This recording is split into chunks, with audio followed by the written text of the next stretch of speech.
بسم اللہ الرحمن الرحیم۔ السلام علیکم۔ مور جتنا اب خوبصورت ہے اس سے کئی زیادہ جنت میں خوبصورت تھا۔ مور کی خوبصورتی پہ سبھی پرندے فدا تھے، لیکن ان سب خوبیوں کے باوجود مور سے ایسی کون سی خطا ہو گئی تھی جس سے اللہ تعالیٰ نے مور کو جنت سے نکال دیا۔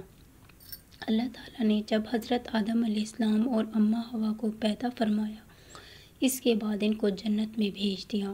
وہ دونوں جنت میں بہت ہی پرسکون رہتے تھے، بہت ہی لذیذ میوے پھل کھایا کرتے تھے، لیکن ایک اناج جس کو کھانے سے اللہ پاک نے انہیں منع فرمایا وہ گندم تھا۔ چونکہ شیطان حضرت آدم علیہ السلام کی وجہ سے ہی جنت سے نکالا جا چکا تھا، اسی وجہ سے شیطان کی حضرت آدم علیہ السلام سے دشمنی ہو گئی تھی۔ شیطان یہ چاہتا تھا کہ وہ بھی کسی طرح حضرت آدم علیہ السلام کو جنت سے نکال دے اور ساتھ میں اماں حوا کو بھی جنت سے نکال دے۔ جب شیطان کو یہ خبر ہوئی کہ حضرت آدم علیہ السلام کو تمام میوے کھانے کی اجازت ہے لیکن گندم کھانے کی اجازت نہیں، تو شیطان انتقام کی آگ دل میں لیے جنت کے دروازے پر بیٹھ گیا اور 300 سال تک وہاں پر بیٹھا رہا کہ کوئی جنت کے دروازے سے باہر ہوئے شیطان اس سے بات کر سکے۔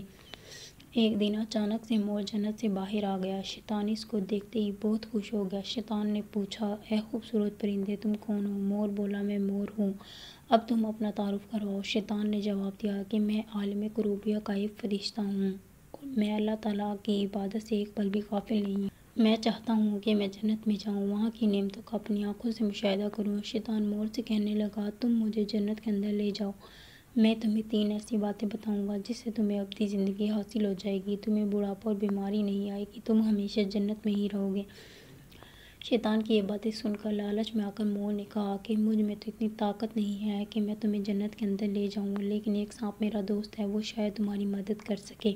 یہ کہہ کر مور سانپ کے پاس آیا، اس کو ساری بات بتائی۔ سانپ بھی شیطان کی باتوں میں آ کر بہت خوش ہو گیا، پھر شیطان کو اپنے منہ میں چھپا کے جنت میں داخل ہو گیا اور یوں شیطان اپنی چال میں کامیاب ہو گیا۔ جنت کے تمام نگہبانوں کو یہ معلوم تھا کہ شیطان چال چل رہا ہے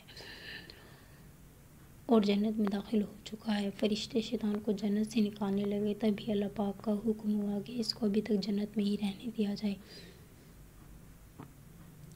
وہ فرشتے اللہ تعالیٰ کے حکم سے رک گئے، شاید یہ حضرت آدم علیہ السلام کا امتحان تھا۔ شیطان حضرت آدم علیہ السلام کے پاس اور اماں حوا کے پاس جا کر اپنی محبت کا اظہار کرنے لگا۔